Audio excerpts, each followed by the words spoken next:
میں نے اپنی یتیم ان پڑھ بھتیجی کی شادی اپنے آفیسر بیٹے سے کر دی تاکہ بھائی سے کیا وعدہ پورا ہو اور اللہ راضی ہو جائے، لیکن بھائی روز تہجد کے وقت خواب میں آتا اور کہتا تیری وجہ سے میری قبر میں آگ لگی ہے، تجھ پر اللہ کا عذاب آئے گا، تو نے میری بیٹی کے ساتھ اچھا نہیں کیا۔ میں حیران ہوتی کیونکہ اس کی بیٹی تو عیش کر رہی تھی۔ ایک رات میں نے چھپ کر بھتیجی کے کمرے میں جھانکا تو میرا کلیجہ پھٹ گیا، کیونکہ میرا نام صفیہ ہے اور میرے بیٹے علی کے گرد میری دنیا گھومتی ہے۔ علی تو میری آنکھوں کا تارا تھا۔ علی میرا بیٹا بہت محنتی تھا اور مجھے اس پر بہت فخر تھا۔ میں نے ہمیشہ اس کے لیے بہترین سوچا، اسے خوش رکھنے کی ہر ممکن کوشش کی۔ اسی لاڈ پیار کی وجہ سے علی بہت ضدی ہو گیا تھا۔ کبھی کبھار غصے میں وہ مجھ سے دو ہفتے بات نہیں کرتا تھا، لیکن یہ اس کی شخصیت کا ایک حصہ تھا جو میرے لیے کسی برائی سے کم نہ تھا۔ میری ایک بیٹی تھی جو علی سے 10 سال بڑی تھی۔ میں نے اس کی شادی ٹائم سے کر دی تھی اور اب وہ بیرون ملک اپنی زندگی بسر کر رہی تھی۔ اب میرا بیٹا ہی میرا سب کچھ تھا۔ میں ہمیشہ سے جانتی تھی کہ اس کی شادی میرے لیے ایک اہم فیصلہ ہوگا۔ پورے خاندان سے میرے بیٹے کے لیے رشتے آ رہے تھے۔ ہر کوئی چاہتا تھا کہ علی ان کی بیٹی سے شادی کرے اور ان کا داماد بنے۔ اصل میں علی کی کمائی بہت اچھی تھی اور وہ شکل سے خوبصورت بھی تھا۔ میرے شوہر نے ایک دن کہا، خاندان میں بہت سارے اچھے اچھے رشتے موجود ہیں، تم ایسا کرو انہی میں سے کسی لڑکی کا انتخاب کر لو۔ میں نے انہیں یقین دلایا، میں علی کی شادی خاندان سے باہر نہیں کروں گی، لیکن کس سے کروں گی یہ میں کسی کو نہیں بتاؤں گی، یہ فیصلہ میرا ہوگا۔ علی کی خوشیوں کو مد نظر رکھتے ہوئے میں اکثر اپنے بیٹے علی کے ساتھ گپ شپ میں اس سے پوچھتی تھی کہ وہ اپنی زندگی کے لیے کیسی لڑکی کا خواب دیکھتا ہے۔ وہ ہنستے ہوئے کہتا کہ اسے ایسی لڑکی چاہیے جو خوبصورت، پڑھی لکھی اور ماڈرن ہو۔ علی صاف الفاظ میں کہتا کہ وہ ایسی لڑکیاں پسند نہیں کرتا جیسی مجھے اچھی لگتی ہیں، نیک، معصوم اور گھر سنبھالنے والی۔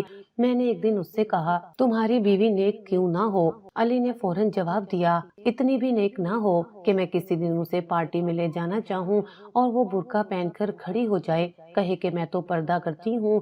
علی کے لہجے میں ایک عجیب سی صاف گوئی تھی جو مجھے کبھی ہنساتی اور کبھی سوچنے پر مجبور کر دیتی۔ اس نے یہ بھی کہا کہ کھانا بنانے کا کیا مسئلہ ہے، آج کل تو کھانے بنے بنائے مل جاتے ہیں، اور اگر نہ بھی ملے تو کھانا بنانے والیوں کی کوئی کمی نہیں، ہم کوئی غریب لوگ نہیں ہیں کہ نوکرانی افورڈ نہ کر سکیں۔ علی کے یہ الفاظ میرے ذہن میں کئی دنوں تک گونجتے رہے۔ وہ کہتا تھا، بس مجھے ایسی لڑکی چاہیے جو میرے ساتھ کھڑی ہوئی اچھی لگے، جس کی وجہ سے مجھے کبھی شرمندگی نہ ہو۔ علی کی پسند اور اس کی خواہشات میرے دل میں کہیں گہرائی تک اتر گئی تھیں، لیکن شاید میں نے ان پر زیادہ غور نہیں کیا۔ میں نے اپنی نظر میں ایک بہترین لڑکی اس کے لیے منتخب کر لی تھی جو نہ صرف خوبصورت تھی بلکہ میری بھتیجی بھی تھی۔ اس کا نام نمرہ تھا۔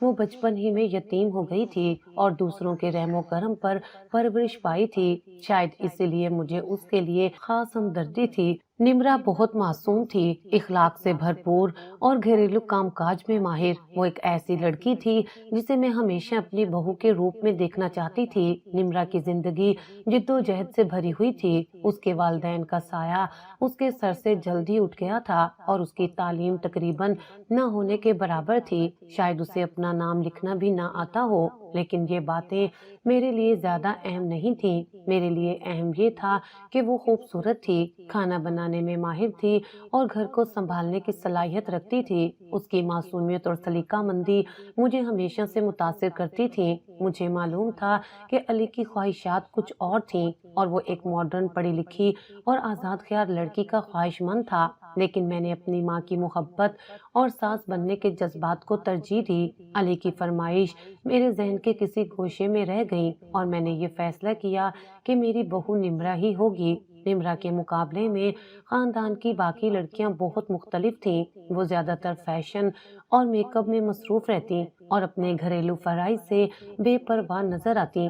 ان کی دلچسپیاں زیادہ تر ظاہری چیزوں تک محدود تھیں اور مجھے ان میں اپنی بہو کی جھلک کہیں بھی نظر نہیں آتی تھی۔ میرے لیے بہو کا مطلب صرف خوبصورتی نہیں تھا، بلکہ ایک ایسی لڑکی تھی جو گھر کو سنوار سکے، اخلاقی اقتدار کو سمجھ سکے اور خاندان کے لیے باعث عزت بنے۔ یہی سوچتے ہوئے میں نے نمرا کے ساتھ علی کا رشتہ طے کر دیا۔ مجھے یقین تھا کہ علی وقت کے ساتھ اسے سمجھ جائے گا اور اس کی خوبیاں دیکھ کر خوش ہو جائے گا۔ میں نے علی سے اس موضوع پر زیادہ بات نہیں کی کیونکہ مجھے معلوم تھا کہ شاید وہ میرے فیصلے سے خوش نہ ہو، لیکن میں نے یہ سب کچھ ایک ماں کی حیثیت سے کیا تھا، اپنے بیٹے کے بہتر مستقبل کے لیے۔ نمرا کے بارے میں میرا فیصلہ دل سے تھا۔ میں نے اپنے بیٹے کے لیے ایک ایسی زندگی کی بنیاد رکھنے کی کوشش کی تھی جس میں وہ خوش رہے، چاہے شروع میں اسے میری بات سمجھنے میں وقت لگے۔ میں نے اپنے شوہر سے بھی اس فیصلے پر بات کی اور وہ بھی میرے فیصلے سے متفق تھے۔ ان کا کہنا تھا کہ نمرا جیسی لڑکی ہمارے خاندان کے لیے باعث فخر ہوگی۔ میرا دل مطمئن تھا، لیکن کہیں نہ کہیں علی کی باتیں میرے دماغ میں گونجتی تھیں۔ وہ کہتا تھا کہ وہ اپنی بیوی کے ساتھ ہر جگہ جانا چاہتا ہے، چاہے وہ کسی پارٹی ہو یا کسی دوست کی تقریب۔ وہ چاہتا تھا کہ اس کی بیوی اس کے برابر کھڑی ہو، اس کے ساتھ ہر خوشی اور دکھ میں شریک ہو۔ میری خواہش اور علی کی پسند کے درمیان ایک واضح فرق تھا، لیکن میں نے ماں بن کر اپنی بات کو ترجیح دی۔ میرے دل میں نمرا کے لیے ایک نرم گوشہ تھا جو شاید کسی اور کے لیے نہ تھا۔ مجھے یقین تھا کہ علی وقت کے ساتھ میری بات کو سمجھ جائے گا اور نمرا کو اپنائے گا۔ جب میں نے یہ بات علی کو بتائی تو اس دن میری طبیعت تھوڑی خراب تھی۔ صبح سے ہی مجھے کافی عجیب لگ رہا تھا۔ جیسے ہی میں نے اسے یہ بات بتائی میرا سر چکرانے لگا۔ اس نے کہا کہ امی آپ نے رشتہ بھی پکا کر دیا، مجھے بتایا بھی نہیں۔ میں تو نمرا کے بارے میں ابھی وہ کچھ بول رہا تھا کہ میرا سر چکرا گیا۔ مجھے فوراً ڈاکٹر کے پاس لے جایا گیا۔ ڈاکٹر نے کہا کہ ان کا بلڈ پریشر بہت ہائی ہے۔ آپ نے ان کے اثرات کوئی ایسی بات نہیں کرنی جس سے ان کے سر پر بوجھ پڑے یا ان کو غصہ آئے یا کوئی ٹینشن ہو، نہیں تو پھر ان کو بی پی کی گولی کھانی پڑے گی اور گولیوں پہ لگنا پڑے گا۔ میرا بیٹا ہی مجھے ساتھ لے کر گیا تھا۔ اس نے ڈاکٹر سے کہا کہ ہم ان کو کوئی ٹینشن نہیں دیں گے۔ جب میں واپس آئی تو میری طبیعت کافی خراب تھی۔ میں نے اپنے بیٹے سے پوچھا کہ نمرا کے ساتھ میں نے تمہارا رشتہ پکا کر دیا، تمہیں کوئی مسئلہ تو نہیں ہے نا بیٹا؟ تو اس نے 2 پل سوچا اور اس کے بعد کہنے لگا کہ نہیں امی، مجھے کوئی مسئلہ نہیں ہے۔ یہ سن کر مجھے اتنی خوشی ہوئی کہ میری بگڑی ہوئی طبیعت بھی ٹھیک ہو گئی۔ میں نے اپنے بیٹے کو یہ تسلی دینا چاہی تھی کہ بیٹا نمرا بہت معصوم ہے، ہر ماحول میں ایڈجسٹ ہونے والی لڑکی ہے، ایڈجسٹ ہو جائے گی۔ لیکن یہ تو میں اسے تب سمجھاتی جب وہ کہتا کہ مجھے نمرا سے شادی نہیں کرنی، یا آپ نے میرے پوچھے بغیر رشتہ کیوں طے کر دیا؟ اس نے تو فوراً قبول کر لیا، اس لیے میں نے اسے کوئی بھی تسلی نہیں دی تھی۔ یہ سب کچھ کرتے ہوئے میں نے ایک بات کو ذہن میں رکھا کہ میں اپنے بیٹے کی خوشیوں کے لیے اپنی طرف سے سب کچھ کر رہی ہوں۔ شاید میں نے اس کی خواہشات کو اتنی اہمیت نہ دی ہو جتنی دینی چاہیے تھی، لیکن میرا ارادہ ہمیشہ نیک تھا۔ مجھے یقین تھا کہ نمرا جیسی لڑکی علی کی زندگی میں خوشیوں کا سبب بنے گی اور میرے خاندان کو عزت بخشے گی۔ یہ فیصلہ میرے لیے آسان نہیں تھا، لیکن میں نے دل کی گہرائیوں سے یہ امید رکھی تھی کہ یہ رشتہ علی کی زندگی میں خوشیوں کا آغاز بنے گا۔ فیصلہ آسان اس لیے نہیں تھا کیونکہ دوسری طرف جو لڑکیاں تھیں وہ نمرا سے زیادہ ماڈرن بھی تھیں، پڑھی لکھی ہوئی تھیں اور ان کے ماں باپ دونوں حیات تھے، اور شاید وہ اپنے ساتھ لاکھوں کا جہیز بھی لے کر آتی۔ ہمارے خاندان میں جہیز دینے دلانے کا بہت رواج تھا۔ نمرا نے کچھ بھی لے کر نہیں آنا تھا، وہ تو پہلے ہی دوسروں کے رحم و کرم پر پل رہی تھی، لیکن پھر بھی میں نے اسی کا انتخاب کیا کیونکہ میں نہ تو کوئی لالچ کرنا چاہتی تھی اور نہ ہی کوئی ایسا فیصلہ کرنا چاہتی تھی کہ جس میں اپنا فائدہ دیکھوں اور اگلے بندے کا نقصان ہو۔ جب نمرا کے ساتھ علی کے رشتے کی خبر خاندان میں عام ہوئی تو گویا ایک بھونچال سا آ گیا۔ کچھ نے حیرانی کا اظہار کیا، کچھ نے تنقید کی اور کچھ نے براہ راست سوالات اٹھائے۔ سب کی زبان پر ایک ہی جملہ تھا، تمہارا بیٹا اس سے زیادہ اچھی لڑکی کا مستحق تھا۔ کسی نے کہا نمرا تو یتیم ہے، اس کے ماں باپ کا سایہ اس کے بچپن میں ہی چھن گیا، اس کی پرورش ویسی نہیں ہوئی جیسی ہونی چاہیے تھی۔ کیا تمہیں یقین ہے کہ وہ تمہارے گھر کو سنبھال پائے گی؟ کچھ رشتہ داروں نے باتوں کو بڑھا چڑھا کر کہا، یہ فیصلہ تو تمہارے خاندان کا حشر بگاڑ دے گا۔ میں یہ سب کچھ سنتی رہی، لیکن میرے دل میں ذرا بھی تذبذب پیدا نہ ہوا۔ میں نے خود سے وعدہ کیا تھا کہ نمرا کو اپنی بہو بنا کر اپنے گھر کی زینت بناؤں گی۔ میں نے ہر تنقید کرنے والے کو نرمی سے یہی جواب دیا، اللہ پر بھروسہ رکھو، جو فیصلہ کیا ہے اس میں میری نیت نیک ہے، اللہ خیر کرے گا۔ جب شادی کی رات آئی تو میرے دل میں خوشی اور دعا کے جذبات تھے۔ نمرا بہت پیاری لگ رہی تھی، اس کے چہرے پر ایک عجیب سا نور تھا اور علی کی آنکھوں میں مسکراہٹ کے رنگ صاف دکھائی دے رہے تھے۔ وہ دونوں ایک دوسرے سے شرما رہے تھے اور یہ دیکھ کر میرا دل خوشی سے بھر گیا۔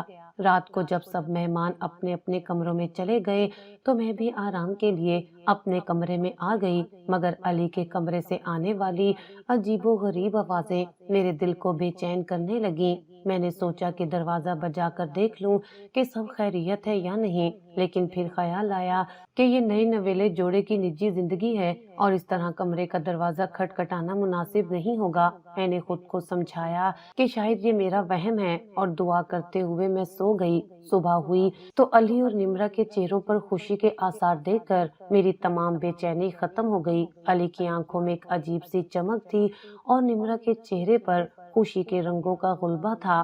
وہ دونوں ایک دوسرے سے شرما رہے تھے، لیکن ان کی خوشی کسی بھی بات سے واضح ہو رہی تھی۔ میں دل ہی دل میں مطمئن ہو گئی کہ میرا فیصلہ صحیح تھا۔ میرے گھر کی بنیادیں مضبوط ہو گئی تھیں اور میرا یقین مزید پختہ ہو گیا کہ یہ رشتہ میرے بیٹے اور میرے خاندان کے لیے باعث برکت ہوگا۔ علی شروع سے ہی میرا لاڈلا تھا۔ لوگ کہتے تھے کہ میں نے اسے اپنے پلو سے باندھ رکھا ہے، لیکن حقیقت یہ تھی کہ وہ خود میری ہر بات ماننے کو تیار رہتا تھا۔ میری خوشی، میری صحت اور میرے سکون کو وہ اپنی اولین ترجیح سمجھتا تھا۔ علی کے اس رویے نے مجھے کبھی مغرور نہیں ہونے دیا، بلکہ میں اللہ کا شکر ادا کرتی رہی کہ اس نے مجھے ایسا فرما بردار بیٹا دیا۔ میں نے علی کو سمجھایا کہ شادی کے بعد بیوی کا خیال رکھنا ایک شوہر کی ذمہ داری ہوتی ہے۔ علی نے مسکراتے ہوئے کہا، امی آپ جو کہیں گی ویسا ہی ہوگا، لیکن آپ کی خوشی اور صحت سے زیادہ میرے لیے کچھ اہم نہیں ہے۔ اس کے یہ الفاظ میرے دل کو خوشی سے بھر دیتے تھے۔ ایک دن میں نے علی سے مذاقاً کہا، بیٹا جیسا تم مجھ سے 2 ہفتے ناراض رہتے ہو، کیا تم اپنی بیوی سے بھی ایسے ہی ناراض ہو جایا کرو گے؟ علی ہنستے ہوئے کہنے لگا، امی میری بیوی تو بڑی معصوم ہے، اگر میں اس سے ناراض ہو گیا تو وہ تو منانا بھی نہیں جانتی ہوگی۔ ہم دونوں اس بات پر ہنسنے لگے۔ پھر میں نے سنجیدگی سے کہا، بیٹا جب عورت ناراض ہوتی ہے تو وہ مناتی نہیں بلکہ مرد کو ہی منانا پڑتا ہے، چاہے غلطی عورت کی ہو یا نہ ہو، شوہر کو بڑا دل دکھانا پڑتا ہے۔ علی نے ہنس کر کہا، امی میں آپ کی تربیت کو کبھی بھلا نہیں سکتا۔ آپ نے مجھے جس طرح سے بڑا کیا ہے، میں کسی کے گھر سے آئی ہوئی بیٹی کے ساتھ کبھی برا نہیں کروں گا۔ اس کے یہ الفاظ سن کر مجھے اس پر مزید فخر محسوس ہوا۔ نمرا اور علی کی شادی کے بعد میرے گھر کا ماحول بالکل بدل گیا تھا۔ علی نمرا کا بہت خیال رکھنے لگا تھا۔ اس نے اپنی ذمہ داری کو بخوبی نبھایا اور ہر موقع پر اپنی بیوی کو اہمیت دی۔ نمرا بھی اپنے سلیقے اور محبت سے گھر کے ہر فرد کا دل جیت رہی تھی۔ علی کا نمرا کے ساتھ رویہ ایسا تھا جیسے وہ کسی خزانے کو سنبھال رہا ہو۔ وہ اپنی بیوی کو کبھی تنہا محسوس نہیں ہونے دیتا تھا اور ہمیشہ اس کا سہارا بنتا تھا۔ علی کی محبت اور نمرا کی معصومیت نے میرے گھر کو جنت بنا دیا تھا۔ مجھے اپنی بہو پر فخر تھا اور میں اپنی دعاؤں کے اثرات کو اپنی آنکھوں کے سامنے دیکھ رہی تھی۔ علی نے میرے فیصلے کو عزت بخشی اور میرے گھر کو خوشیوں سے بھر دیا۔ اب میری سب دعائیں اپنے بیٹے اور بہو کی کامیاب ازواجی زندگی کے لیے تھیں۔ میرے دل میں ایک سکون تھا کہ میں نے جو کیا وہ ٹھیک تھا۔ لوگ جو مرضی کہتے رہے، مجھے یقین تھا کہ میرا بیٹا اور بہو ایک دوسرے کے لیے بہترین ثابت ہوں گے۔ اب میں صرف یہ دعا کرتی تھی کہ اللہ ان دونوں کو ہمیشہ خوش رکھے اور میرے گھر کو اپنی رحمتوں کا سایہ عطا فرمائے۔ شادی کے بعد علی کی زندگی میں واضح تبدیلیاں آ رہی تھیں، لیکن ان میں سے ایک تبدیلی ایسی تھی جو میرے دل کو بے حد پریشان کر رہی تھی۔ علی کی صحت دن بدن خراب ہو رہی تھی۔ پہلے وہ ایک مضبوط اور توانا نوجوان تھا، لیکن اب اس کے چہرے کی رونق ماند پڑ گئی تھی۔ اس کی آنکھوں کے نیچے سیاہ حلقے نمایاں ہو چکے تھے اور اس کی جسمانی کمزوری ہر دیکھنے والے کو صاف نظر آ رہی تھی۔ میں نے یہ بات شروع میں تو نظر انداز کی، یہ سوچ کر کہ شاید شادی کی ذمہ داریوں نے اسے تھوڑا تھکا دیا ہو، لیکن جیسے جیسے دن گزرتے گئے اس کی حالت مزید خراب ہوتی گئی۔ علی کا وزن کم ہو رہا تھا اور وہ اکثر تھکا تھکا سا نظر آتا تھا۔ پہلے وہ رات کو دیر تک جاگنے کا عادی تھا، لیکن اب تو وہ جلدی سو جاتا اور صبح بھی تھکاوٹ کے ساتھ اٹھتا تھا۔ یہ تو طے تھا کہ ہمارے خاندان میں کوئی بھی بات خفیہ نہیں رہ سکتی تھی۔ علی کی صحت کی خرابی کی خبر سب رشتہ داروں تک پہنچ گئی تھی۔ ہر کسی کے پاس اپنی رائے تھی اور اپنی کہانیاں تھیں۔ کچھ لوگ تو کھلے عام کہنے لگے، لگتا ہے علی اپنی شادی سے خوش نہیں ہے، تبھی اس کی یہ حالت ہو رہی ہے۔ ایک دن میری ایک قریبی رشتہ دار نے کہہ دیا، شادی کے بعد تو لوگ خوش ہو کر وزن بڑھا لیتے ہیں، لیکن تمہارے بیٹے کی حالت تو الٹ ہو گئی ہے، لگتا ہے گھر کا ماحول ٹھیک نہیں ہے۔ یہ باتیں میرے دل کو چیر کر رکھ دیتی تھیں، لیکن میں ہمیشہ علی اور نمرہ کا دفاع کرتی تھی۔ میں نے جواب دیا، ایسی کوئی بات نہیں ہے، علی اپنی بیوی کے ساتھ بہت خوش ہے اور نمرہ بھی گھر کے ماحول کو سنبھال رہی ہے۔ تم لوگ میرے گھر آ کر دیکھو، دونوں ایک دوسرے کا کتنا خیال کرتے ہیں۔ علی کی طبیعت کے بارے میں میری فکر، رشتہ داروں کی باتوں سے قطع نظر، میرا دل اندر ہی اندر بے چین تھا۔ علی کی حالت میرے لیے کسی معمہ سے کم نہیں تھی۔ ایک ماں کی نظر کبھی غلط نہیں ہوتی۔ میں نے کئی بار علی سے بات کرنے کی کوشش کی کہ آخر مسئلہ کیا ہے، لیکن وہ ہمیشہ بات کو ٹال دیتا تھا۔ میں نے ایک دن علی سے کہا، بیٹا تمہاری صحت دن بدن خراب ہو رہی ہے، تم پہلے کتنے مضبوط تھے اور اب تمہیں دیکھ کر ہر کوئی سوال کرتا ہے، کیا تم خوش نہیں ہو؟ علی نے فوراً جواب دیا، امی ایسی کوئی بات نہیں ہے، میں بالکل ٹھیک ہوں، بس شاید کام کا دباؤ زیادہ ہے۔ میں نے اس سے کہا، علی تمہیں ڈاکٹر کے پاس چلنا چاہیے، ہم تمہارے کچھ بنیادی ٹیسٹ کرواتے ہیں تاکہ پتہ چلے کہ تمہاری کمزوری کی اصل وجہ کیا ہے۔ لیکن علی نے میری بات کو گول مول کر دیا اور کہا، امی آپ فکر نہ کریں، میں خود ہی ٹیسٹ کروا لوں گا، آپ کیوں پریشان ہوتی ہیں؟ دوسری طرف نمرہ کی حالت بھی میرے مشاہدے سے چھپی نہیں تھی۔ وہ ظاہری طور پر تو ٹھیک لگتی تھی، لیکن وہ بہت چپ چپ رہنے لگی تھی۔ شادی کے بعد سے وہ زیادہ بات نہیں کرتی تھی اور اکثر خود میں ہی گم رہتی تھی۔ پہلے میں نے یہ سوچا کہ یہ اس کی فطرت کا حصہ ہے، کیونکہ وہ شروع سے ہی کم گو اور شرمیلی تھی، لیکن اب اس کی خاموشی کچھ زیادہ ہی بڑھ گئی تھی۔ میں نے کئی بار نمرہ کو قریب بلا کر اس سے بات کرنے کی کوشش کی۔ میں نے اس سے پوچھا، بیٹی سب کچھ ٹھیک ہے نا؟ علی تمہارے ساتھ خوش ہے؟ نمرہ ہمیشہ مسکرا کر کہتی، امی جی سب کچھ ٹھیک ہے، علی بہت خیال رکھتے ہیں میرا۔ میرے دل میں خیال آیا کہ شاید علی کو کسی کی نظر لگ گئی ہوگی۔ لوگ ہمیشہ علی کی تعریف کرتے تھے، اس کی خوش اخلاقی اور خوش شکل ہونے کی وجہ سے۔ شادی کے بعد علی اور نمرہ کی جوڑی بھی ہر کسی کو بہت پسند آ رہی تھی۔ میں نے یہ سوچ کر گھر میں صدقہ دینا شروع کر دیا اور ہر وقت دعائیں کرتی رہتی تھی کہ اللہ میرے بیٹے کو ہر برائی سے محفوظ رکھے، لیکن میری بے چینی بڑھتی جا رہی تھی۔ اگر سب کچھ ٹھیک تھا تو علی کی صحت کیوں خراب ہو رہی تھی اور نمرہ کی خاموشی کے پیچھے کیا راز تھا؟ میں نے دل میں فیصلہ کیا کہ مجھے اس مسئلے کی جڑ تک پہنچنا ہوگا۔ راتوں کو نیند میری آنکھوں سے کوسوں دور ہو چکی تھی۔ میں علی کے بچپن کے دن یاد کرتی تھی جب وہ ہمیشہ صحت مند اور خوش رہتا تھا۔ اب وہی بیٹا میرے سامنے کمزور ہوتا جا رہا تھا اور میں بے بسی کے عالم میں صرف دیکھ سکتی تھی۔ میں نے دل میں تہیہ کیا کہ چاہے کچھ بھی ہو، میں علی کی صحت کا معمہ حل کر کے رہوں گی۔ مجھے یقین تھا کہ اللہ میری مدد کرے گا اور میں جلدی اس مسئلے کی اصل وجہ جان لوں گی۔ یہ بات بھی طے تھی کہ میں کسی کو اپنی پریشانی کا پتہ نہیں چلنے دوں گی۔ علی اور نمرہ کی ازواجی زندگی کو بچانا میری اولین ترجیح تھی اور میں ہر ممکن کوشش کرنے کے لیے تیار تھی۔ اب میرے دل میں ایک سوال تھا، کیا واقعی علی اور نمرہ کے درمیان سب کچھ ٹھیک تھا، یا کیا اس خاموشی کے پیچھے کوئی ایسا راز چھپا تھا جو میری نظروں سے اوجھل تھا؟ میں نے اپنی دعاؤں اور اللہ پر بھروسے کو اپنا واحد سہارا بنایا اور خود کو اس وقت کے حوالے کر دیا، اللہ بہتر کرے گا۔ اچانک سے جب انسان کا وزن گرنے لگتا ہے تو اس کے پیچھے دو ہی وجوہات ہو سکتی ہیں، یا تو اس کو کوئی بیماری ہو گئی ہو یا پھر وہ بہت ہی زیادہ ٹینشن لیتا ہے۔ بیمار تو میرا بیٹا تھا نہیں، لیکن اگر اسے کوئی ٹینشن تھی تو وہ بھی تو مجھے نہیں بتا رہا تھا۔ سوچا کہ بہو سے پوچھتی ہوں۔ نمرہ سے پوچھا تو اس نے بھی کہا کہ ماں جی ایسی کوئی بات نہیں ہے، اللہ کا شکر ہے۔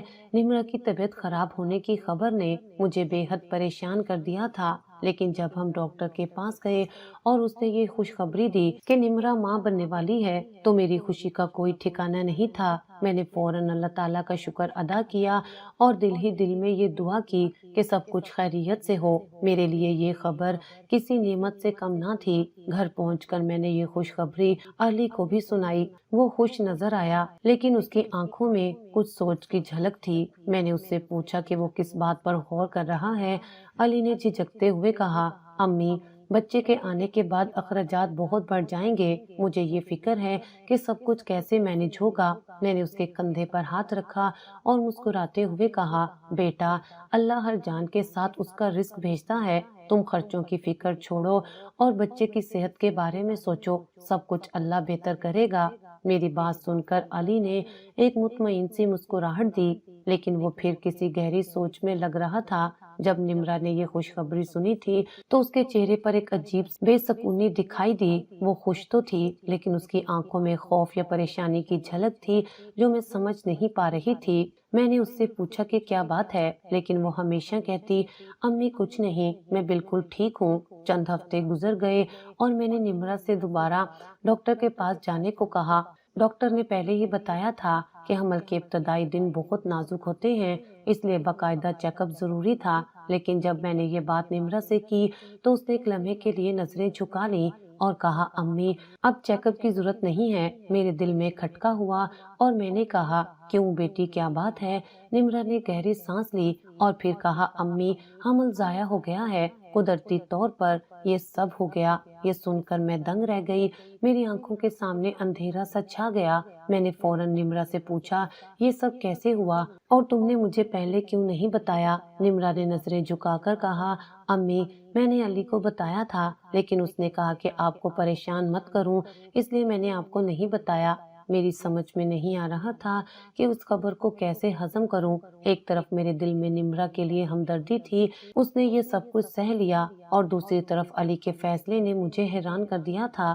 اس دن پہلی بار مجھے ایسا لگا کہ نمرا مجھ سے کچھ چھپا رہی ہے۔ اس کی آنکھوں میں ایک ایسا راز تھا جو میرے دل کو کھٹک رہا تھا۔ وہ کچھ بولے بغیر خاموشی سے اپنے کاموں میں مصروف ہو گئی، لیکن میں نے اس کی چال ڈھال میں ایک عجیب سی تبدیلی محسوس کی۔ وہ پہلے کی طرح مطمئن نظر نہیں آ رہی تھی۔ میں نے علی سے بات کرنے کا فیصلہ کیا، لیکن دل میں یہ سوچ بھی تھی کہ شاید میں زیادہ سوچ رہی ہوں۔ ماں ہونے کے ناطے میرا دل کسی آنے والے خطرے کا اندازہ دے رہا تھا، لیکن میں نے خود کو دلاسا دیا کہ شاید یہ سب میرا وہم ہو۔ اس وقت میں نے کوئی بڑا قدم نہیں اٹھایا۔ مجھے لگا کہ علی اور نمرا کے رشتے میں دخل اندازی کرنا ٹھیک نہیں ہوگا۔ میں نے خود کو سمجھایا کہ اللہ بہتر کرے گا اور وقت کے ساتھ سب ٹھیک ہو جائے گا، لیکن میرے دل کے کسی گوشے میں یہ سوال گونج رہا تھا، کیا نمرا واقعی ٹھیک تھی یا کیا علی کے ساتھ سب کچھ ویسا ہی تھا جیسا وہ دکھا رہا تھا؟ ان سوالوں کا جواب میں وقت پر چھوڑ کر خاموش رہی، لیکن دل میں ایک عزم تھا کہ اگر حالات مزید خراب ہوئے تو میں اس راز کی تہہ تک ضرور پہنچوں گی۔ گھر میں غم اور پریشانی کا ماحول تھا۔ نمرا کے حمل ضائع ہونے کے بعد ایک عجیب سی خاموشی چھا گئی تھی۔ میں خود کو تسلی دینے کی کوشش کر رہی تھی، لیکن دل تھا کہ بار بار کسی انجانے خوف میں مبتلا ہو جاتا۔ انہی دنوں ایک دن جب میں گھر کے صحن میں بیٹھی تھی، ایک مانوس سی آواز نے میرے کانوں میں رس گھولا۔ یہ آواز کسی اور کی نہیں بلکہ اس بوڑھے فقیر کی تھی جو ہماری گلی میں برسوں سے آتا تھا۔ یہ فقیر ہمیشہ بہت کم نظر آتا تھا، شاید ایک دو مہینے میں ایک بار، لیکن جب بھی آتا وہ اپنی مخصوص صدا لگاتا اور لوگ اس سے دعائیں لینے کے لیے لپکتے۔ میں اسے اس وقت سے جانتی تھی جب میرا بیٹا علی پیدا ہوا تھا۔ وہ بزرگ تھے لیکن ان کی دعائیں بڑی اثر والی سمجھی جاتی تھیں۔ وہ ہمیشہ مسکراتے اور نرمی سے بات کرتے تھے۔ آج جب میں نے اس کی صدا سنی تو میرا دل بے اختیار چاہا کہ میں اس سے بات کروں۔ میرے دل میں یہ بات بیٹھی تھی کہ صدقہ دینے سے مصیبتیں ٹل جاتی ہیں، اور اس وقت میرے دل میں عجیب سی بے سکونی تھی۔ میں جلدی سے اٹھی، باورچی خانے میں گئی اور ایک پلیٹ میں کھانا نکالا۔ ساتھ ہی میں نے اپنی الماری سے 500 روپے بھی نکالے۔ میرے دل نے کہا کہ یہ صدقہ کر دینا بہتر ہوگا۔ فقیر گھر کے باہر کھڑا تھا۔ میں نے اسے اندر بلایا اور کہا، بابا جی، یہ کھانا کھا لیں اور یہ 500 روپے بھی رکھ لیں، دعا کریں کہ ہمارے گھر کی پریشانیاں ختم ہو جائیں۔ فقیر نے مسکراتے ہوئے کھانا قبول کیا اور شکریہ کے ساتھ روپے بھی لے لیے۔ وہ کھانے کے بعد دعائیں دیتا ہوا جانے لگا، لیکن اچانک رک گیا۔ بابا جی نے پلٹ کر مجھے دیکھا۔ ان کی آنکھوں میں ایک عجیب سی سنجیدگی تھی جو پہلے کبھی نہیں دیکھی تھی۔ وہ بولے، بیٹی تمہارے گھر میں بہو آئی ہے نا؟ میں نے حیرانی سے کہا، جی بابا، ہماری بہو نمرا بڑی اچھی لڑکی ہے، اللہ کا شکر ہے کہ وہ ہمارے گھر آئی ہے۔ یہ سن کر بابا جی نے گہری سانس لی اور بولے، بیٹی اپنی بہو کی خبر لیا کرو کہ وہ کیسی ہے، سب کچھ ٹھیک ہے یا نہیں، ورنہ اس گھر پر اللہ کا عذاب آئے گا۔ میں یہ سن کر دنگ رہ گئی۔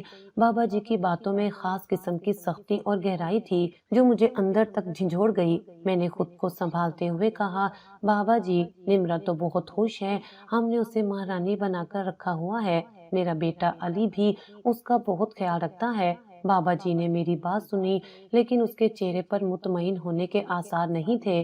وہ میری طرف گہری نظروں سے دیکھتے رہے اور بولے، بیٹی تمہیں لگتا ہے سب ٹھیک ہے، لیکن ایسا نہیں ہے، ایک بار اپنی بہو کی اچھی طرح خبر لے لو، اگر کچھ غلط ہوا تو اللہ کا عذاب تمہارے گھر کا مقدر بن جائے گا۔ یہ کہہ کر وہ وہاں سے چلے گئے، لیکن ان کی باتوں نے میرے دل کو جھنجھوڑ کر رکھ دیا۔ میں حیران تھی کہ یہ بزرگ جو ہمیشہ دعائیں دیتے تھے، آج کیوں بار بار اللہ کے عذاب کی بات کر رہے تھے۔ ان کے الفاظ میرے کانوں میں گونج رہے تھے۔ میں نمرا کے بارے میں مسلسل سوچنے لگی۔ وہ ہمیشہ کہتی تھی کہ سب ٹھیک ہے، لیکن اس کے چہرے کی خاموشی اور آنکھوں کی گہرائی کچھ اور ہی کہانی سناتی تھی۔ مجھے اس کے الفاظ میں سچائی محسوس ہوتی تھی، لیکن دل میں کہیں نہ کہیں یہ شک پیدا ہو رہا تھا کہ وہ مجھ سے کچھ چھپا رہی ہے۔ بابا جی کی باتوں نے مجھے اس بات پر مجبور کر دیا کہ میں اپنی بہو اور بیٹے پر گہری نظر رکھوں۔ میں نے فیصلہ کیا کہ اب میں اس معاملے میں خاموش نہیں رہوں گی، لیکن میں نے یہ بھی سوچا کہ سیدھا نمرا سے سوال کرنا یا علی سے بات کرنا ٹھیک نہیں ہوگا۔ اگر کچھ مسئلہ ہوا تو شاید وہ مجھ سے کھل کر بات نہ کریں، اس لیے میں نے فیصلہ کیا کہ میں حالات کا مشاہدہ کروں گی۔ میں نے گھر کے ہر کونے پر نظر رکھنی شروع کر دی۔ نمرا کے چہرے کی اداسی، علی کی دن بدن بگڑتی صحت اور بابا جی کی باتوں نے میرے دل میں عجیب سی بے چینی پیدا کر دی تھی۔ اگلے دن میں نے علی سے بات کرنے کی کوشش کی۔ میں نے کہا، بیٹا نمرا کیسی ہے، تم دونوں ٹھیک ہو نا؟ علی نے جلدی سے جواب دیا، جی امی سب ٹھیک ہے، نمرا کا بہت خیال رکھتا ہوں۔ اس کے لہجے میں کوئی جھجک نہیں تھی، لیکن اس کے چہرے پر وہ خوشی بھی نہیں تھی جو ایک نئے نویلے شادی شدہ شخص کے چہرے پر ہونی چاہیے تھی۔ میں نے یہ محسوس کر لیا تھا کہ کچھ نہ کچھ ضرور غلط ہے، لیکن میں ابھی اس بات کو کھل کر سامنے نہیں لا سکتی تھی۔ مجھے وقت کا انتظار کرنا تھا اور صحیح وقت پر صحیح قدم اٹھانا تھا۔ بابا جی کی باتیں میرے دل پر نقش ہو گئی تھی اور میں نے دل میں یہ عزم کر لیا تھا کہ اس گھر میں اگر کوئی چھپا ہوا راز ہے تو میں اسے ضرور سامنے لاؤں گی۔ اب مجھے یہ دیکھنا تھا کہ نمرا اور علی کے رویے میں کیا تبدیلیاں آتی ہیں اور ان کے درمیان کیا چل رہا ہے۔ وقت ہی وہ کسوٹی تھا جس پر میں سب کچھ جانچ سکتی تھی۔ رات کا وقت تھا اور گھر پر ایک عجیب سی خاموشی چھائی ہوئی تھی۔ میرے دل میں بار بار بابا جی کی باتیں گونج رہی تھیں جو انہوں نے چند دن پہلے کہی تھیں۔ نمرا کے رویے میں بھی کچھ ایسا تھا جو میرے دل کو مطمئن نہیں کر پا رہا تھا۔ اس کا خاموش رہنا، ہر بات پر فوراً ہاں کہنا اور کبھی اپنے دل کی بات نہ کرنا میرے لیے ایک سوالیہ نشان تھا۔ میں نے خود کو قائل کیا کہ شاید میں اپنے بیٹے علی اور بہو نمرا کے کمرے میں جھانک کر ہی کچھ پتہ لگا سکوں۔ میں جانتی تھی کہ یہ مناسب عمل نہیں تھا، لیکن میرے دل کی بے چینی بڑھتی جا رہی تھی۔ میں نے شام کے وقت ان کے کمرے کی کھڑکی تھوڑی سی کھلی چھوڑ دی تھی تاکہ رات کے وقت وہاں سے اندر کی باتوں کو سن سکوں یا دیکھ سکوں، یہ سوچتے ہوئے کہ کہیں نمرا میرے بیٹے کے ساتھ برا سلوک تو نہیں کر رہی۔ میں نے خود کو تیار کیا۔ مجھے ڈر تھا کہ کہیں میرا شک غلط نہ نکلے، لیکن میرا ماں کا دل کہہ رہا تھا کہ مجھے حقیقت جاننی ہوگی۔ رات کا کھانا ختم ہو چکا تھا، نمرا اور علی اپنے کمرے میں جا چکے تھے۔ میں نے محسوس کیا کہ کمرے میں ٹی وی کی آواز آ رہی ہے۔ میں نے خود کو تسلی دی کہ شاید وہ دونوں آرام سے بیٹھ کر ٹی وی دیکھ رہے ہوں گے اور باتیں کر رہے ہوں گے، لیکن بابا جی کی باتوں نے میرے دماغ کو مسلسل الجھا رکھا تھا۔ چند لمحے صبر کرنے کے بعد میں نے ہمت کر کے کمرے کی کھڑکی کے قریب جا کر جھانکنے کا ارادہ کیا۔ میرے دل کی دھڑکن تیز ہو رہی تھی۔ جب میں نے کھڑکی سے اندر جھانکا تو سامنے کا منظر دیکھ کر میرا دل دہل گیا۔ علی جو میرا اکلوتا بیٹا تھا نمرا پر چلا رہا تھا۔ اس کے الفاظ انتہائی تلخ اور ناگوار تھے۔ وہ بار بار نمرا کو جاہل عورت، پاگل عورت کہہ کر تذلیل کر رہا تھا۔ میری بہو نمرا خاموشی سے کھڑی تھی، اس کی آنکھوں سے آنسو بہ رہے تھے، لیکن اس نے ایک لفظ بھی نہیں کہا۔ علی غصے میں پاگل ہو رہا تھا اور مجھے سمجھ نہیں آ رہا تھا کہ وہ اتنا غصہ کیوں کر رہا ہے۔ میں نے دیکھا کہ علی نے نہ صرف چلا کر اس کی بے عزتی کی بلکہ اس پر ہاتھ بھی اٹھایا۔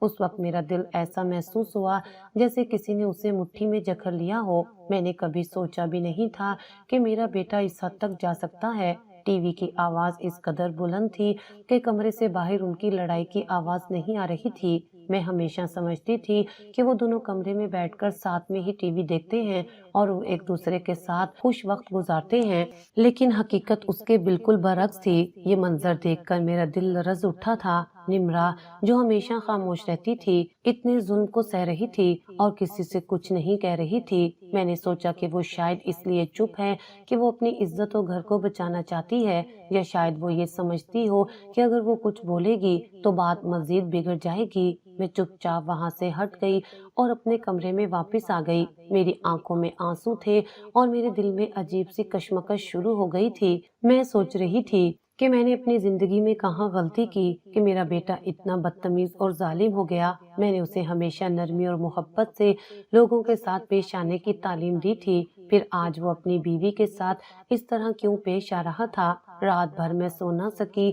میرا دماغ بار بار یہ سوچ رہا تھا کہ نمرا نے کبھی مجھ سے شکایت کیوں نہیں کی؟ کیا وہ مجھ سے ڈرتی تھی یا وہ سوچتی تھی کہ میں اپنے بیٹے کا ساتھ دوں گی؟ میرے لیے یہ سب سوالات بہت تکلیف دہ تھے۔ میں نے یہ بھی سوچا کہ علی کیوں ایسا کر رہا تھا؟ کیا وہ کسی پریشانی میں مبتلا تھا یا وہ خود اتنا بے حس ہو چکا تھا کہ اسے یہ بھی احساس نہیں تھا کہ اس کی بیوی کے جذبات کیا ہیں؟ میرے دل میں یہ عزم پیدا ہو چکا تھا کہ میں اب خاموش نہیں رہوں گی، مجھے اپنے بیٹے سے بات کرنی ہوگی اور اس سے پوچھنا ہوگا کہ وہ نمرا کے ساتھ ایسا کیوں کر رہا ہے۔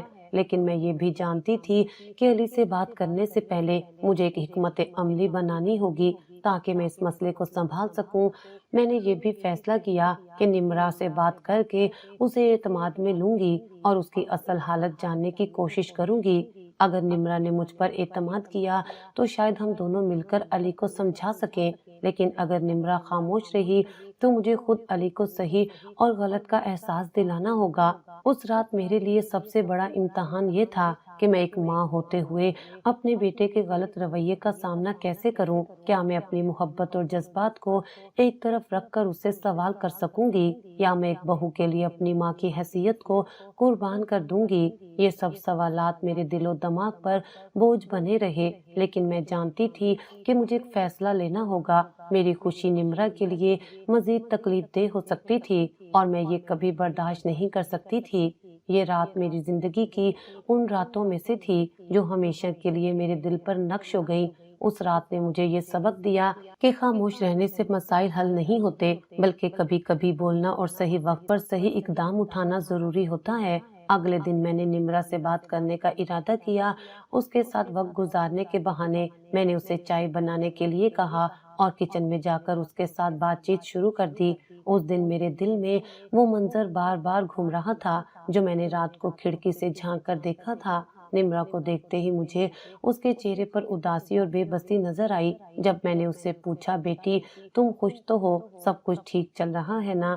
تو حسب معمول اس نے دھیرے سے کہا، جی امی سب ٹھیک ہے، لیکن اس بار میں نے اس کے جھوٹ پر پردہ ڈالنے کی اجازت نہیں دی۔ میں نے اس کے ہاتھ تھامے اور کہا، نمرا بیٹی مجھے سب کچھ پتا ہے، رات میں نے تم دونوں کو کمرے میں دیکھا اور سنا، اب مجھے حقیقت بتاؤ۔ یہ سن کر نمرا کے ضبط کا بندھن ٹوٹ گیا، وہ پھوٹ پھوٹ کر رونے لگی، اس کے آنسو جیسے اس کے دل کے بوجھ کو بیان کر رہے تھے۔ روتے ہوئے اس نے کہا، امی جب سے میری شادی ہوئی ہے میری زندگی جہنم بن گئی ہے۔ علی نے پہلے دن سے ہی میرے ساتھ ایسا رویہ رکھا جیسے میں کوئی بوجھ ہوں۔ نمرا نے بتایا کہ علی اکثر اسے جاہل اور گوار کہہ کر بلاتا تھا۔ امی شادی کی پہلی رات ہی اس نے کہا کہ اس نے مجھے اپنی ماں کے لیے قبول کیا ہے، ورنہ وہ مجھے کبھی اپنی زندگی میں جگہ نہ دیتا۔ دن رات وہ مجھ پر غصہ نکالتا ہے، باہر کی پریشانیاں گھر لا کر مجھ پر ڈال دیتا ہے۔ اس نے کبھی مجھ سے نرمی سے بات نہیں کی، وہ صرف آپ کے سامنے اچھا بننے کا ڈرامہ کرتا ہے۔ یہ سن کر میرا دل ٹوٹ گیا۔ میں نے ہمیشہ اپنے بیٹے کو ایک مہربان اور سمجھدار انسان سمجھا تھا، لیکن اس کی یہ حقیقت میرے لیے ناقابل یقین تھی۔ نمرا نے مزید بتایا کہ علی ٹی وی کی آواز اونچی کر دیتا ہے تاکہ جھگڑے کی آواز باہر نہ جائے اور رات بھر اسے بے عزتی کا سامنا کرنا پڑتا ہے۔ امی، میں نے کبھی آپ کو شکایت نہیں کی کیونکہ علی نے مجھے منع کر رکھا تھا۔ وہ کہتا تھا کہ آپ کو کچھ بتایا تو مجھے اور بھی زیادہ ستائے گا۔ یہ سن کر میرا دل کانپ اٹھا۔ نمرا کی آنکھوں میں خوف اور بے بسی صاف جھلک رہی تھی، لیکن سب سے زیادہ تکلیف دہ بات یہ تھی جب اس نے کہا، امی، علی نے سگریٹ اور شراب بھی شروع کر دی ہے۔ ان بری عادتوں کی وجہ سے ان کی صحت خراب ہو رہی ہے اور وہ مجھ پر اس کا غصہ نکالتے ہیں۔ اس رات میں نے علی سے بات کرنے کا فیصلہ کیا۔ میں نے سوچا کہ اس معاملے کو سنجیدگی سے لینا ہوگا۔ شام کو جب علی گھر آیا تو میں نے اسے اپنے کمرے میں بلایا۔ میں نے کہا، بیٹا، مجھے تم سے ضروری بات کرنی ہے۔ وہ حیرانی سے میری طرف دیکھنے لگا۔ میں نے سیدھا کہا، علی، میں نے کل رات سب کچھ اپنی آنکھوں سے دیکھا اور اپنے کانوں سے سنا۔ تم نمرا کے ساتھ ایسا سلوک کیوں کرتے ہو؟ علی نے نظریں جھکا لیں اور کوئی جواب نہیں دیا۔ میں نے اپنی بات جاری رکھتے ہوئے کہا، تم نے نمرا کو اپنی زندگی میں قبول کیا ہے تو اس کی عزت کرو۔ وہ تمہاری بیوی ہے، تمہاری ساتھی ہے، نہ کہ کوئی غلام۔ یہ سب کیا ہو رہا ہے؟ تب علی نے دھیرے سے کہا، امی، میں مانتا ہوں کہ میں غلط ہوں۔ میں نمرا کے ساتھ اچھا رویہ نہیں رکھ سکا۔ شروع سے ہی میں اس پر غصہ نکالتا رہا ہوں، لیکن میں اپنے دل کی حالت آپ کو کیسے بتاؤں؟ علی نے بتایا کہ وہ اپنی نوکری کی وجہ سے شدید دباؤ میں ہے۔ وہ تنخواہ سے مطمئن نہیں ہے اور گھر کے اخراجات پورے کرنا اس کے لیے مشکل ہو رہا ہے۔ اس کی پریشانیوں نے اسے سگریٹ اور شراب کی لت ڈال دی ہے۔ امی، ڈاکٹر نے مجھے خبردار کیا ہے کہ اگر میں نے یہ سب کچھ نہ چھوڑا تو میری صحت مزید خراب ہو جائے گی۔ میں نے اسے سمجھایا، بیٹا، یہ سب بہانے ہیں۔ زندگی میں مشکلات سب کے ساتھ ہوتی ہیں، لیکن یہ تم پر منحصر ہے کہ تم ان کا سامنا کیسے کرتے ہو۔ نمرا تمہاری مدد کے لیے ہے، اسے تمہارا سہارا بننا چاہیے، نہ کہ تمہاری پریشانیوں کا نشانہ۔ میرے الفاظ نے علی کو سوچنے پر مجبور کر دیا۔ اس نے کہا، امی، میں اپنی غلطیوں کا اعتراف کرتا ہوں۔ مجھے نمرا سے معافی مانگنی ہوگی۔ میں وعدہ کرتا ہوں کہ سب کچھ ٹھیک کر دوں گا۔ میں اپنی بری عادتیں چھوڑ دوں گا اور نمرا کے ساتھ اچھا سلوک کروں گا۔ اگلے دن علی نے نمرا سے معافی مانگی۔ اس نے اپنی غلطیوں کو تسلیم کیا اور وعدہ کیا کہ وہ سب کچھ بدل دے گا۔ اس نے سگریٹ اور شراب چھوڑ دی اور نمرا کے ساتھ محبت اور عزت سے پیش آنے لگا۔ نمرا کے چہرے پر مسکراہٹ واپس آنے لگی اور علی کی صحت بھی دن بدن بہتر ہونے لگی۔ علی کے بدلاؤ نے میرے دل کو سکون دیا۔ میں نے محسوس کیا کہ کبھی کبھی بچوں کو صحیح راستہ دکھانے کے لیے سخت قدم اٹھانا ضروری ہوتا ہے۔ نمرا اب خوش تھی اور علی بھی اپنے آپ کو بہتر محسوس کر رہا تھا۔ میرا گھر دوبارہ خوشیوں سے بھر گیا۔ یہ واقعہ میرے لیے ایک سبق تھا کہ ہمیں اپنے بچوں کی زندگی میں وقتاً فوقتاً جھانکنا چاہیے تاکہ ان کے مسائل کو سمجھ سکیں اور ان کی مدد کر سکیں۔ اب علی اور نمرا کے درمیان محبت اور اعتماد کا رشتہ مضبوط ہو گیا تھا اور میں نے اپنے بیٹے کو واقعی بدلتے ہوئے دیکھا۔ اب مجھے اپنی بہو اور بیٹے کے بارے میں کوئی فکر نہیں تھی کیونکہ میں جانتی تھی کہ وہ دونوں ایک نئی شروعات کے لیے تیار ہیں۔ آخر میں یہی کہنا چاہوں گی کہ شاید میری بھی تھوڑی غلطی تھی۔ میرے بیٹے علی نے یہ شادی اس وقت کی جب وہ اس رشتے کے لیے ذہنی طور پر تیار نہیں تھا۔ اس وقت میری طبیعت ناساز تھی اور ڈاکٹر نے کہا تھا کہ مجھے کوئی پریشانی نہ دی جائے، جس کی وجہ سے علی نے میری خوشی کے لیے ہاں کر دی، لیکن شاید وہ یہ ذمہ داری نبھانے کے لیے مکمل طور پر تیار نہیں تھا۔ میں نے اس وقت سوچا کہ وقت کے ساتھ سب ٹھیک ہو جائے گا، لیکن علی کی اندرونی کشمکش اور غصے نے اس رشتے کو مشکلات میں ڈال دیا۔ یہ بات واضح ہے کہ سب سے بڑی غلطی میرے بیٹے کی ہی تھی کیونکہ وہ اپنی بیوی کے ساتھ بدسلوکی کر رہا تھا، اس پر ہاتھ اٹھاتا تھا اور اسے جاہل اور گوار کہہ کر اس کی عزت نفس کو مجروح کرتا تھا۔ یہ سب ناقابل قبول تھا اور اس کی یہ حرکتیں کسی صورت جائز نہیں تھیں، لیکن میں یہ بھی سمجھتی ہوں کہ تھوڑی غلطی نمرا کی بھی تھی۔ ظلم کو خاموشی سے برداشت کرنا اسے مزید بڑھاوا دیتا ہے۔ اگر وہ شروع میں ہی اپنی بات کہتی، علی کو روکتی یا مجھے بتاتی تو شاید یہ مسائل اتنے نہ بڑھتے، لیکن میں ان کی خاموشی کو اس کے صبر اور حالات کو سمجھنے کی کوشش سمجھتی ہوں۔ کیونکہ وہ یہ سب میرے بیٹے کی محبت اور گھر کو قائم رکھنے کے لیے سہ رہی تھی۔ بالآخر سب کچھ ٹھیک ہو گیا اور یہ بات میرے لیے سب سے زیادہ سکون بخش ہے۔ علی نے اپنی غلطیوں کو تسلیم کیا اور اپنی زندگی بدلنے کا فیصلہ کیا۔ نمرا نے اسے معاف کیا اور دونوں نے ایک دوسرے کو بہتر سمجھنا شروع کیا۔ مجھے خوشی ہے کہ میرے گھر میں محبت اور سکون لوٹ آیا ہے۔ یہ واقعہ میرے لیے ایک سبق بھی تھا کہ بچوں کی خوشیوں کو اپنی خوشیوں پر ترجیح دینا ضروری ہے اور والدین کو ہر فیصلہ کرتے وقت ان کی جذباتی کیفیت کو سمجھنا چاہیے۔ زندگی کبھی کبھار ہمیں غلط راستوں پر لے جا سکتی ہے، لیکن اگر ہم وقت پر اپنی غلطیوں کو پہچان لیں اور انہیں سدھار لیں تو سب کچھ بہتر ہو سکتا ہے۔ اس کہانی کا اختتام میرے لیے ایک نئی امید اور خوشی کا پیغام تھا۔ آج کل کے نوجوان بہت جذباتی اور حساس ہو گئے ہیں۔ انہیں ذرا سی بات پر غصہ آ جاتا ہے اور وہ اکثر حالات کو صحیح طریقے سے سنبھال نہیں پاتے۔ اس لیے ضروری ہے کہ ہم والدین ان کی خوشیوں کا خاص خیال رکھیں اور ان کے ساتھ دوستانہ رویہ اختیار کریں۔ شادی جیسے اہم فیصلے کرتے وقت ہمیں ان کی رائے کو فوقیت دینی چاہیے، کیونکہ یہ ان کی زندگی کا سب سے بڑا فیصلہ ہوتا ہے۔ لیکن یہ بات بھی یاد رکھنی چاہیے کہ شادی کے بعد بچوں کو مکمل طور پر اپنی مرضی پر چھوڑ دینا ٹھیک نہیں۔ یہ ضروری ہے کہ ہم ان کی زندگی پر نظر رکھیں، ان سے بات کریں اور یہ جاننے کی کوشش کریں کہ وہ خوش ہیں یا نہیں۔ اگر وہ کسی مشکل میں ہوں یا ان کی ازواجی زندگی میں مسائل ہوں تو ہمیں ان کے مسائل کو سمجھنے اور حل کرنے کی کوشش کرنی چاہیے، کیونکہ ہم ماں باپ ہیں۔ اگر ہم ان کے لیے یہ ذمہ داری نہیں اٹھائیں گے تو پھر کون اٹھائے گا؟ ہمیں نہ صرف ان کے معاملات میں دلچسپی لینی چاہیے بلکہ اپنے تجربے اور محبت سے ان کی رہنمائی بھی کرنی چاہیے۔ بچوں کو یہ احساس دلانا ضروری ہے کہ وہ کسی بھی مشکل وقت پر ہم پر بھروسہ کر سکتے ہیں۔ ان کی خوشیاں ہماری خوشیاں ہیں اور ان کے دکھ ہمارے دل کا درد ہیں۔ اگر ہم وقت پر ان کے مسائل کو سمجھیں اور ان کے ساتھ کھڑے ہوں تو ان کی زندگیاں بھی آسان ہو سکتی ہیں اور ہمارا رشتہ بھی مضبوط ہو سکتا ہے۔ آج کی دنیا میں جہاں ہر کوئی اپنی پریشانیوں میں الجھا ہوا ہے، والدین کا کردار اور زیادہ اہم ہو جاتا ہے۔